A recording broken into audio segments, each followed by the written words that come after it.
So looking at our model now, we have, of course, our walls, doors, windows. It's starting to slowly come together. But one thing that we don't have here is floors. Okay, so let's learn how to make rooms and floors in Revit.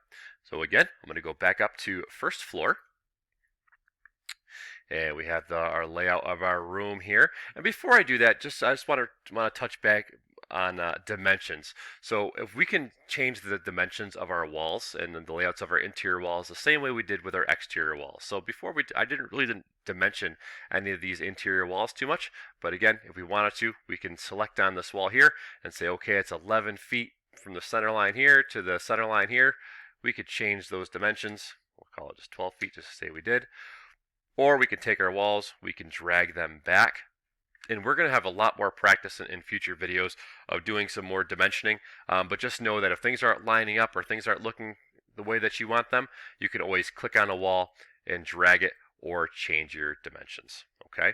So now let's say that we want to assign what types of room these are. I keep on calling this a bedroom, a bathroom, living room, kitchen. Well, I know that because I'm drawing it, but if someone were to look at this, they wouldn't understand what's what here until we tell them to do that. So we're going to assign rooms to our rooms. Okay, so up to do that, in my architecture tab, over in my room and area palette, there is a selection for a room or to create a room. And again, I can select on this button or hit RM to make a room. So I'm going to select on room, and then I'm simply going to click inside of my room in my first master bedroom here, and you'll see that it automatically finds where the closed areas are. So if I go into any one of these rooms, it knows that these are closed boxes, if you will, or closed rooms. So I'm simply going to go in and click in each one of these.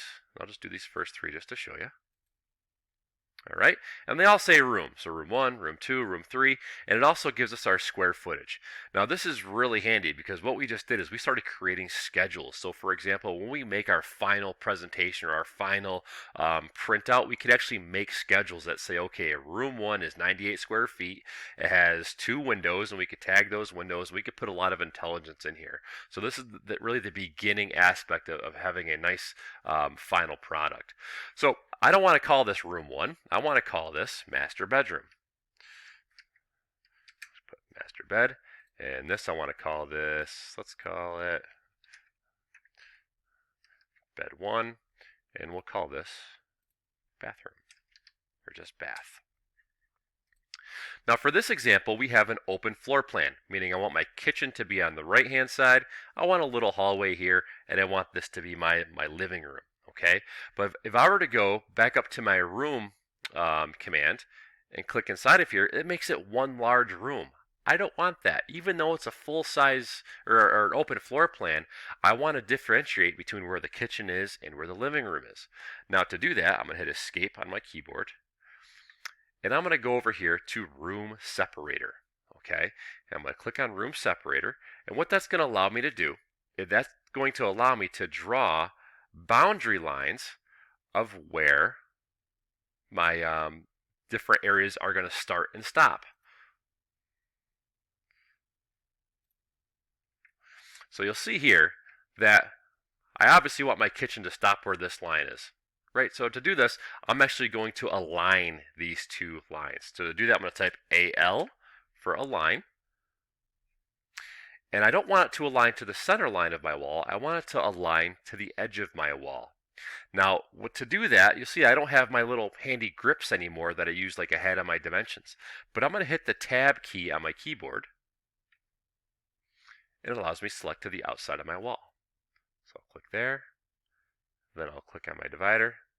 And it brings it up and it makes everything aligned right to that wall. Okay? So now I want to add some more room separator. So I'm going to go up to my room separator, and I'm going to say that I want, I'm going to start here, and I'm going to go, we'll call it the center line of that wall to here. Because let's say that I want to have, I don't know, tile in my kitchen, carpet in my living room, and the rest flooring. All right, that's kind of how I divide my rooms of what my flooring types are going to be.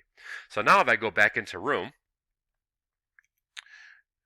now you'll see that instead of having one wide open area, my room separator allowed me to create separate rooms without physically creating separate rooms.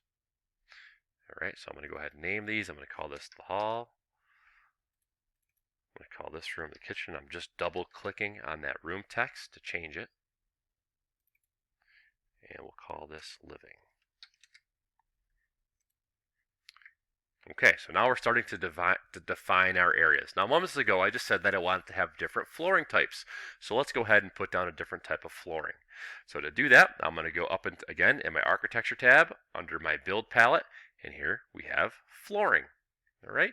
Now, anytime we have a command up here, and we have this little arrow, we can click on this arrow to see what kind of options we have for flooring. So I could do slab on grade, I could do a structural floor, but for right now, I just want to do an architectural floor, right? It's meaning some finishes. So I just clicked on that, and just like when I went into my wall command, my ribbon here changed specific to flooring types. All right, so now all you have to do to pop in a flooring is create a boundary or trace your outline or a boundary line. Now to do that, I'm going to go over here to my draw tab or my draw tools, and I'm going to select my rectangle, and I'm going to click on my top left corner of my master bedroom, come down to the bottom right corner so you have this magenta or this pink line, select there, and I now have my flooring type. Now on the left, remember, we always want to keep an eye on our properties. Now I could change the type of flooring that I have.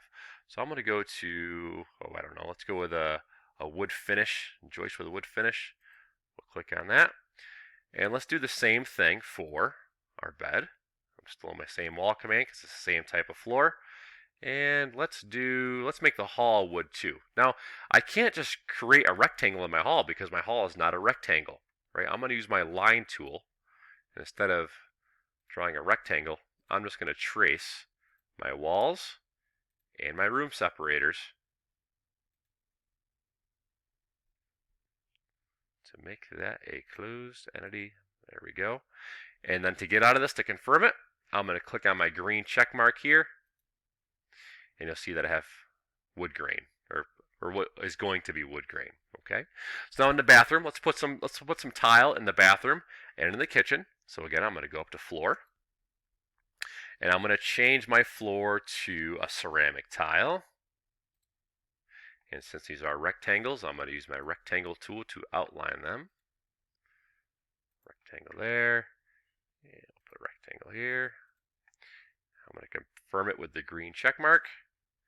We have ceramic tile, and now in the living room, I want to add carpet. So I'm going to go floor, and we'll add some different families of floors later. But for right now, we're still learning things. So let's go, and I'm going to use my my line tool here. And since this is a little wonky, I'm going to use my line tool. Otherwise, I probably would use my rectangle tool, but it's okay. Have my close entity, hit the green check mark, and we have carpet. Now here's the thing, it doesn't look like much, right? Because we're still just like in a sketching type of view. So just like we did in our 3D view, we could change the visual style in our 2D view as well. So I'm going to click on visual style and go to consistent colors, and you'll see that we have different shades here. And again, if I go to realistic, which bogs down my machine a little bit, we can see that we have a wood texture, carpet texture, and the tile. All right, but again, I'm going to go back to shaded. Actually, I'm going to go back to, hidden line. And if I go to my 3D view, again, we can now see that we have different floor texture types.